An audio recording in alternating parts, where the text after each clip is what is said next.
वो कॉल जो कभी नहीं आई। कभी कभी किसी कॉल का इंतज़ार पूरी ज़िंदगी का सबसे बड़ा दर्द बन जाता है। देखिए, वो कॉल जो कभी नहीं आई, एक सच्ची मोहब्बत, अधूरे वादे और आत्मा को छू जाने वाली कहानी। इंतज़ार की दर्द भरी कहानी। दोस्तों नमस्कार, अपना ज्ञान चैनल में आपका स्वागत है। कहानी को एक लाइक करें, चैनल पे पहली बार आए हो तो चैनल को सब्सक्राइब ज़रूर करें और कमेंट में लिखें कि आप कहां से देख रहे हैं। रात के 9 बजने वाले थे। शहर की सड़कों पर धीरे धीरे सन्नाटा उतर रहा था। सड़क के किनारे वाली चौथी मंजिल पर आर्या अपनी बालकनी में बैठी थी, हाथ में फ़ोन, आंखों में इंतज़ार। वो हर रोज़ की तरह आज भी उसी कॉल का इंतज़ार कर रही थी, आरव की कॉल का। पिछले 3 सालों से आरव और आर्या की बात हर रात ठीक 9 बजे होती थी। कभी कॉलेज की यादें, कभी भविष्य के सपने और कभी सिर्फ खामोशी जो सब कुछ कह जाती थी। पर आज 9:02 हो चुके थे। स्क्रीन अब भी खाली थी। आर्या मुस्कुराई। शायद आज फिर नेटवर्क नहीं होगा या आरव किसी काम में फंस गया होगा, उसने खुद को समझाया। लेकिन जब घड़ी ने 9:10 बजाए तो दिल में हल्की बेचैनी उठी। उसने 2 बार कॉल की। यूजर बिजी आया। आर्या ने फ़ोन रखा और बालकनी से नीचे झांका। बारिश की हल्की बूंदें गिरने लगी थी। वो बोली, देखो आरव, आज भी बारिश हो रही है और तुम हो कि कॉल नहीं कर रहे।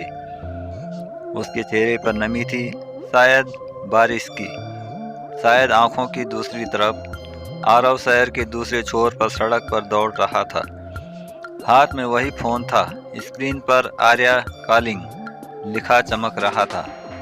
वो मुस्कुराया, बस 5 मिनट में पहुंच जाऊंगा, फिर आराम से बात करूंगा। लेकिन अगले ही पल एक कार तेजी से सामने आई। लाइट की चमक, ब्रेक की आवाज़ और फिर एक जोरदार टक्कर। फ़ोन सड़क पर गिरकर टूट गया। बारिश तेज हो चुकी थी। लोग भागे, कोई एम्बुलेंस बुला रहा था। आरव के होठों से आखिरी शब्द निकले, आर्या। अगली सुबह आर्या की आंख खुली। फ़ोन अब भी उसके पास था। न कोई कॉल, न कोई मैसेज। वो थोड़ा नाराज़ हुई। कल रात कॉल नहीं की, अब तो सुबह भी नहीं।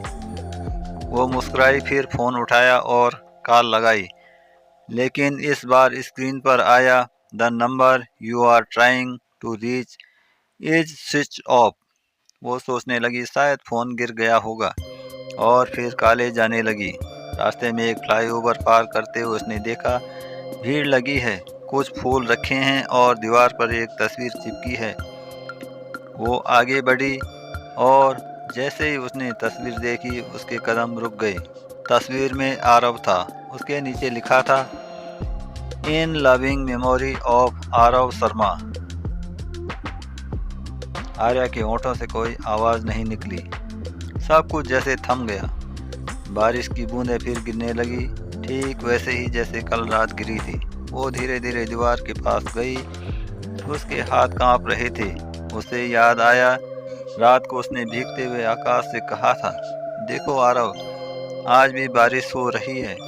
अब उसे समझ आया बारिश क्यों हुई थी और क्यों वो कॉल कभी नहीं आई।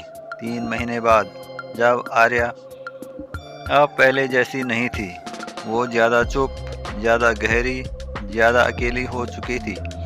पर हर रात 9 बजे वो अब भी फ़ोन पास रखती थी। एक रात अचानक जब घड़ी ने ठीक 9 बजाए, फ़ोन की स्क्रीन चमकी। आर्या का दिल ज़ोर से धड़कने लगा। वो डर और खुशी के बीच कांपती उंगलियों से कॉल उठाती है, आरव, तुम। कुछ सेकंड सन्नाटा, फिर हल्की सी आवाज़ और बहुत धीमी सी फुसफुसाहट, माफ़ करना आर्या, कॉल करने में देर हो गई। और फिर कॉल कट गई। आर्या ने दोबारा कॉल की, नंबर डज नॉट एग्जिट। वो धीरे से मुस्कुराई, आंखों से आंसू बहे और होंठों पर एक ही शब्द आया, अब ना आया ना। वो कॉल जो कभी नहीं आई। कभी कभी कुछ कॉल्स हमारे दिल में हमेशा बजती रहती हैं, न रिंग होती है न कटती हैं, बस हमें यह याद दिलाती हैं कि कुछ रिश्ते वक्त से नहीं, एहसास से जुड़े होते हैं। धन्यवाद।